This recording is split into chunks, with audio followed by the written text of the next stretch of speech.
এখানে প্রশ্নটি হলো এক্স অনুপাত এন, এক্স 36 গুণনীয়ক এবং 6 গুণিতককে তালিকা পদ্ধতিতে প্রকাশ করো। তাহলে আমার এই যে বলছে এক্স বিলংস এন, এর মানে হলো এক্স এর মান এন এর ভিতরে আছে, আর এই এক্স হবে কি 36 গুণনীয়ক আবার 6 গুণিতক। এখন এই আমার এন কি, এন হলো স্বাভাবিক সংখ্যার সেট। তাহলে আমরা লিখি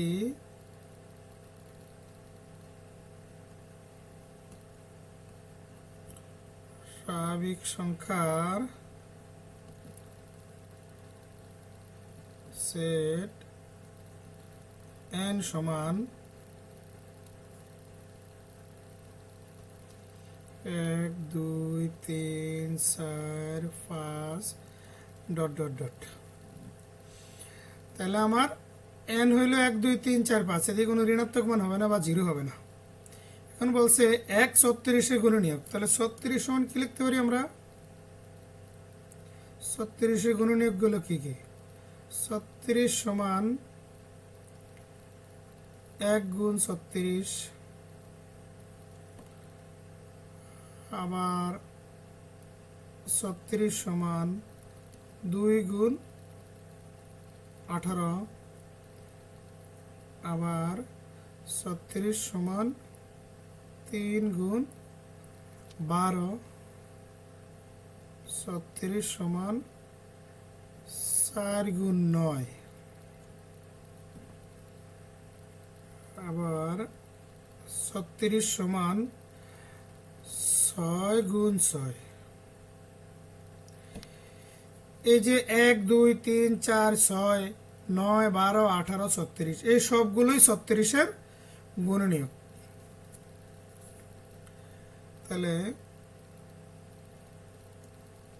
36 গুণনীয়ক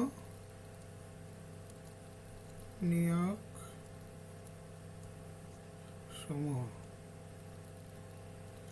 সমান 1 2 3 4 6 9 12 18 36। আমি 36 গুণনীয়ক সমূহ পেলাম 1 2 3 4 6 9 12 18 36। এরপর কি বলছে? এরপর বলছে 6 গুণিতক। 6 গুণিতক মানে এই যে গুণনীয়ক সমূহের মধ্যে কোনগুলোরে 6 দিয়ে ভাগ যায়। তাহলে 6 দিয়ে আমার ভাগ যায় 6 রে, 6 দিয়ে যায় 12 রে, 6 দিয়ে যায় 18 রে, 6 দিয়ে যায় 36 রে। তাহলে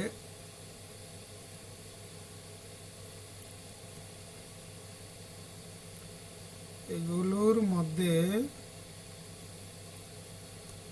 6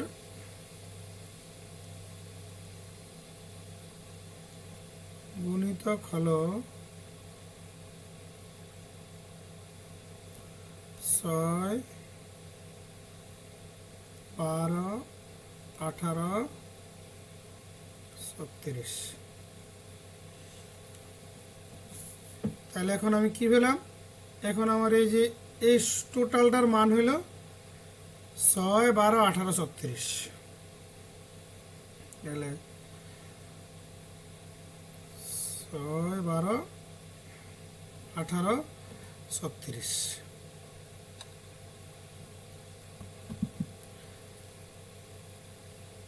লিখতে পারি প্রদত্ত শর্ত অনুযায়ী সেট 6 12 18 36। আমার 10 নম্বর প্রশ্নে কি বলছে? 11 নম্বর প্রশ্নে কি বলছে? 11 নম্বর প্রশ্নে বলছে x belongs N, x square greater than equal 4 সমান 0।